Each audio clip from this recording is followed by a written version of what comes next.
Baik teman-teman, pada kesempatan ini saya akan menjawab satu pertanyaan dari pengikut setia Romo Patris Allegro. Kemungkinan dia seorang Katolik.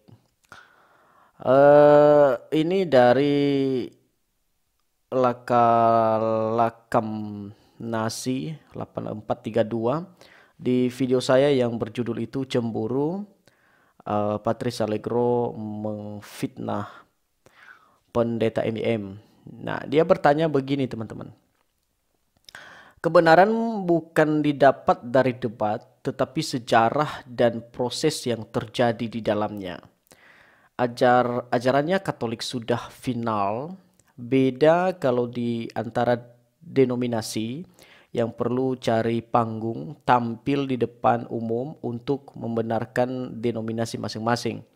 Menurut admin, dari 60 ribuan denominasi, mana yang mewakili Protestan? Saya jawab secara cepat. Nanti teman-teman akan saya berikan apa itu jawabannya, jawaban detail. Denominasi mana yang mewakili Protestan di antara yang 60 ribuan denominasi itu? Ya, tentu yang bukan Katolik, teman-teman. Jadi itu jawabannya. Adapun semisal ya kita iakan sajalah 60 ribu denominasi Protestan. Dan Anda pasti paham bahwa di dalam denominasi Protestan itu ada muncul denominasi-denominasi tertentu atau orang-orang mengklaim pokok-pokok teologi tertentu seperti karismatik, Pentakosta. Maka kami sebagai orang Protestan tidak menganggap mereka sebagai Protestan yang sejati. Tetapi tidak masalah lah. Nah, jadi yang mana yang mewakili Protestan? Maka saya akan menggunakan argumentasi epistemologi, teman-teman. Kalau kita lihat dari sudut pandang epistemologi Katolik, maka kita wajib bertanya, apa yang membuat Katolik itu disebut sebagai Katolik? Tentu bukan karena dia percaya Tritunggal atau doktrin mendasar iman Kristen. Karena kalau demikian, maka Protestan juga percaya demikian. Semisal Kristologi, ya, Yesus adalah Tuhan, ya, dua natur Kristus dalam satu pribadi, ya, Protestan juga percaya demikian. Nah, untuk itu kita masuk ke dalam bagian B, yaitu dalam unsur epistemologi Katolik, maka kita menemukan beberapa hal apa yang membuat Katolik itu disebut sebagai Katolik atau Katolik Roma lah istilahnya itu ya. Izinkan saja kami menyebut Katolik Roma walaupun Patris Allegro tidak setuju akan hal itu, tetapi dia juga diperbolehkan ya mengatakan atau dia lancang mengatakan bahwa Protestan itu adalah bidat, dan komentar ini juga mengatakan bahwa tapi sejarah dan proses yang terjadi di dalamnya seolah-olah sejarahnya Katolik itu di masa lampau begitu bagus, begitu luar biasa dan lain sebagainya, teman-teman. Nah, apa yang membuat Katolik itu disebut sebagai Katolik? Tentu bukan karena doktrin dasar, tetapi melainkan karena doktrin sekunder yang mereka anggap sebagai apa yang membentuk mereka sebagai atau eksklusif dari yang lain. Nah, saya akan memberikan beberapa ya. Semisal doa untuk orang mati dan membuat tanda salib ini dibuat di tahun 300 Masehi.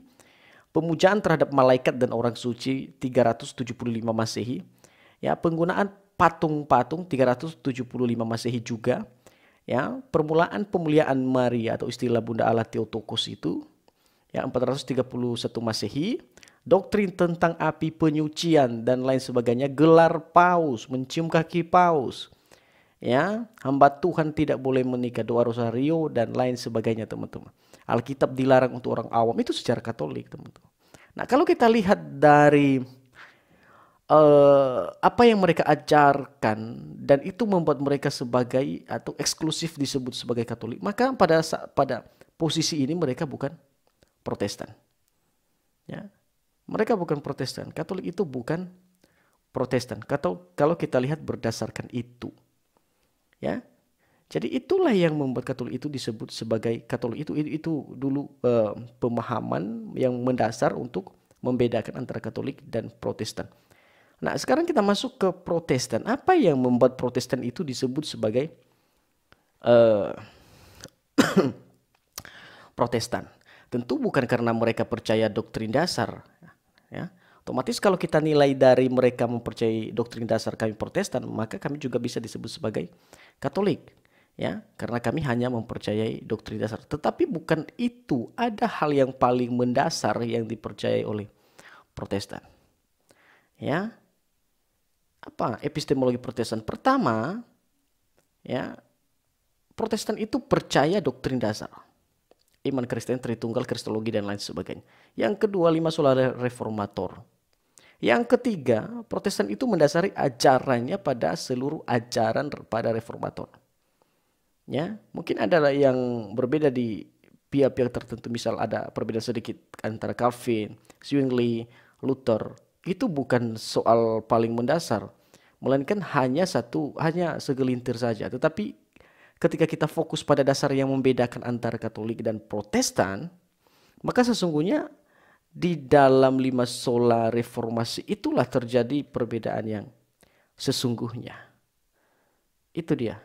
Jadi ketika Anda bertanya mana yang mewakili Protestan, tentu saja saya katakan apa yang bukan Katolik. Tetapi pengertian mendasarnya yang saya sampaikan ini supaya Anda paham dan mengerti. Ya.